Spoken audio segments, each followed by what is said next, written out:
नमस्कार, मैं डॉक्टर रवि राय आप सभी दर्शकों का हार्दिक स्वागत करता हूं।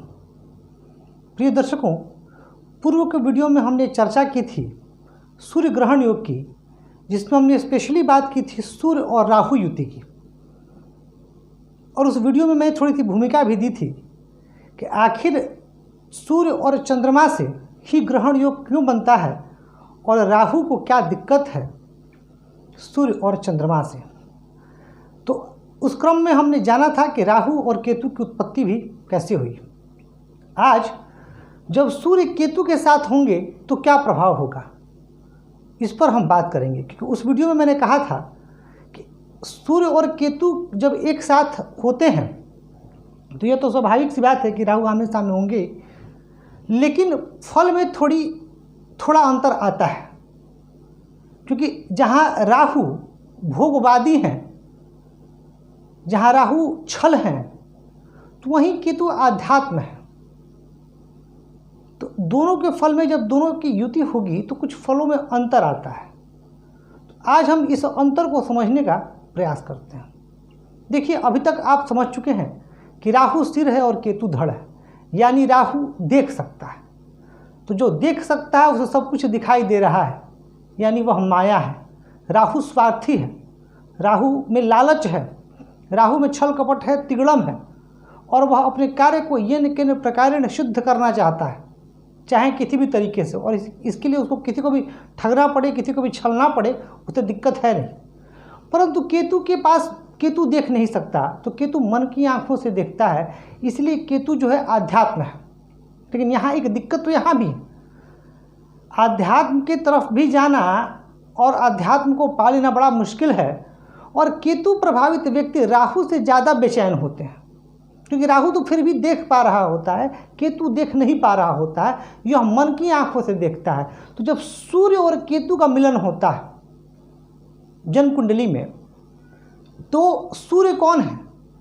सूर्य है आत्मा, आत्मबल, तेज, आत्मविश्वास, यश, मान, सम्मान, पद प्रतिष्ठा, पिता के कारक, स्वाभिमान के कारक, व्यक्ति को उसके कार्यों के मिलने वाले यश के कारक।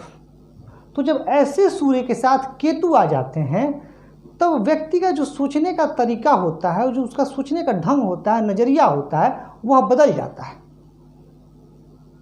उसके अंदर निराशावादिता आ जाती है। क्योंकि जहाँ केतु होंगे, केतु भ्रम के मामले में राहु से कई गुना ज़्यादा है, इस बात को आप समझ लीजिएगा।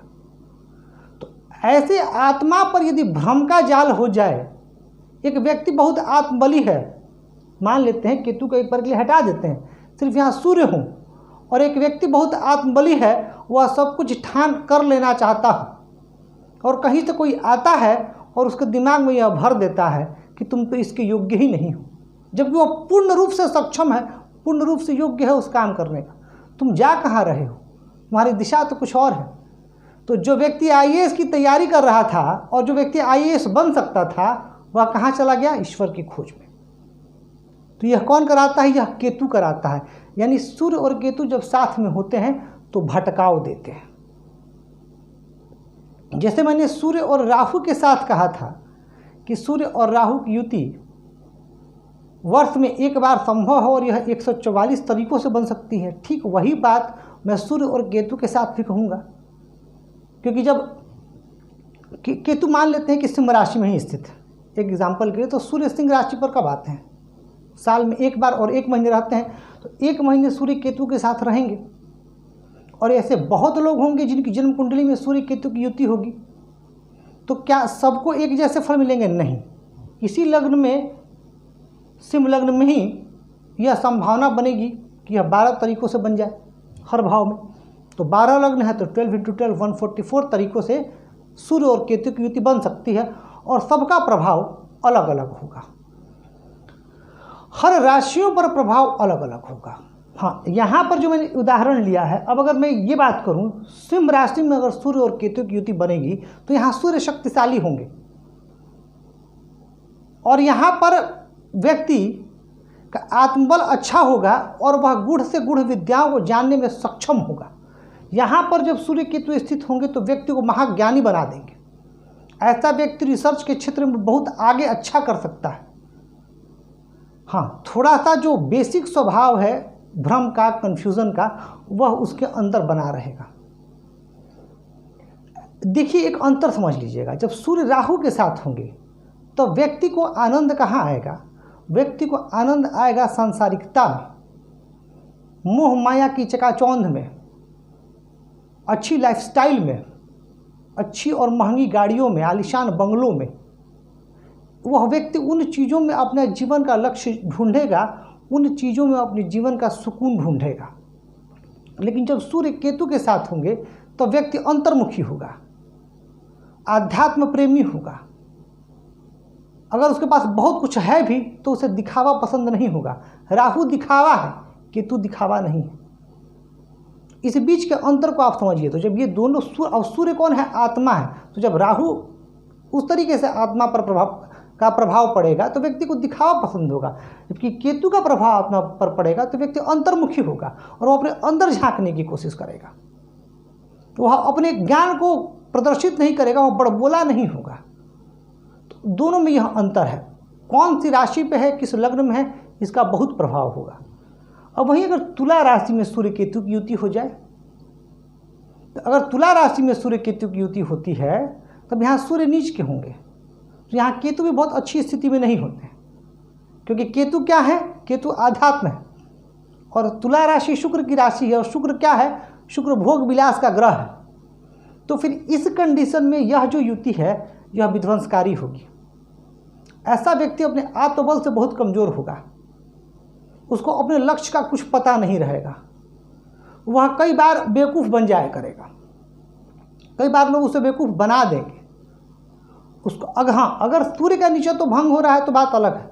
यहाँ मैं तब की बात कर रहा हूँ जब सूर्य का नीचे तो भंग नहीं है, तब की बात मैं कर रहा हूँ। तो यहाँ पर जब सूर्य केतु की युति होगी तो ऐसी परिस्थिति में व्यक्ति अपने निर्णयों पर अडिग नहीं रह पाएगा और उसकी स्थिति पेंडुलम की तरह होगी। तो वहीं अगर मेष राशि में सूर्य और केतु की युति हो जाए, जैसे इसका बिल्कुल अपोजिट कर दीजिए, ये तुला राशि है, यहाँ ले आइए सूर्य केतु को और यहाँ राहु को ले जाइए।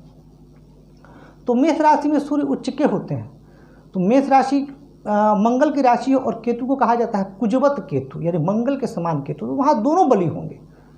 तो जब वहाँ दोनों बली होंगे तो दोनों के जो सकारात्मक गुण हैं वो वहाँ आएंगे। और जब केतु किसी स्वराशिष्ट ग्रह के साथ या उच्च के ग्रह के साथ होते हैं तो उसके बल को और बढ़ा देते हैं।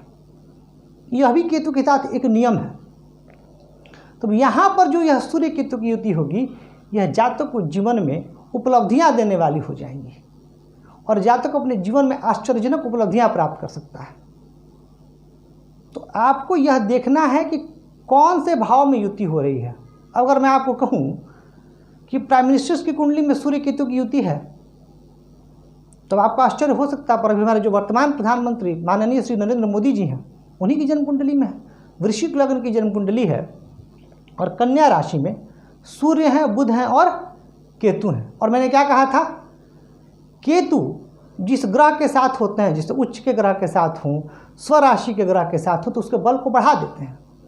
अब बुध किसके कारक होते हैं? बुध वाणी के कारक होते हैं। अब कहने की आवश्यकता नहीं, हमारे प्रधानमंत्री जी वाक शक्ति में कितने कुशल हैं।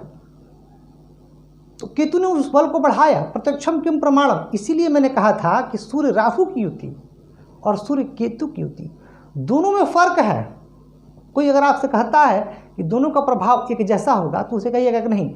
जब दोनों ग्रह की प्रकृति में अंतर है, जहाँ के राहु सांसारिकता है, केतु जहाँ आध्यात्मिकता है, तो जब देखिए जब दो ग्रह का कंजंक्शन होता है, युति होती है, तो दोनों का कुछ गुण दोष दोनों एक दूसरे में समाहित होते हैं दोनों ग्रहों में। तो कैसे संभव है कि सूर्य राहु और सूर्य केतु एक जैसा फल दे पाएंगे? तो सूर्य और केतु कई मायनों में, अब यहाँ पर अगर केतु शुभ स्थिति में होंगे तो सूर्य क्या है? आत्मबल है। तो केतु आत्मबल को बढ़ाने का काम करेंगे और उस आत्मबल में अध्यात्म का समावेश कर देंगे। तो ऐसा व्यक्ति अपने जीवन काल में अपनी उन्नति के लिए, अपने आगे बढ़ने के लिए अपने आत्मबल का तो सहारा लेगा ही, साथ ही वह आध्यात्मिकता का भी सहारा लेगा और उस आध्यात्मिकता के बल पर वह सफलता की सीढ़ियां चढ़ेगा। तो मैं समझ पा रहा हूँ कि आपको यह विषय क्लियर हो रहा है। देखिए, जब राहु और केतु की बात होती है तो राहु और केतु को लेकर के बहुत संशय है और बहुत डिफरेंस ऑफ ओपिनियन है। लेकिन मैं आपको यह समझाना चाह रहा हूँ कि जब सूर्य के साथ केतु स्थित होते हैं तब वह कौन सी परिस्थिति है। निसंदेह कुछ नकारात्मक परिस्थितियाँ भी होती हैं। व्यक्ति के अंदर चिड़चिड़ापन, मतिभ्रम, आलस्य, कई बार आज पूजा करना तो दिन भर पूजा करते रह जाना, कई बार किसी को माइनिया हो जाता है सफाई का, ये सब कराते हैं सूर्य केतु।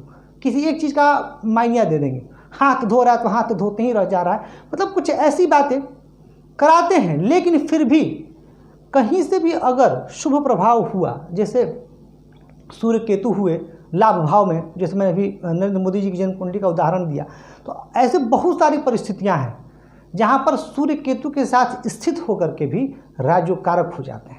वहीं मैंने सूर्य राहु के साथ भी कहा था कि सूर्य राहु के साथ स्थित होकर के भी राजयोगकारक होते हैं।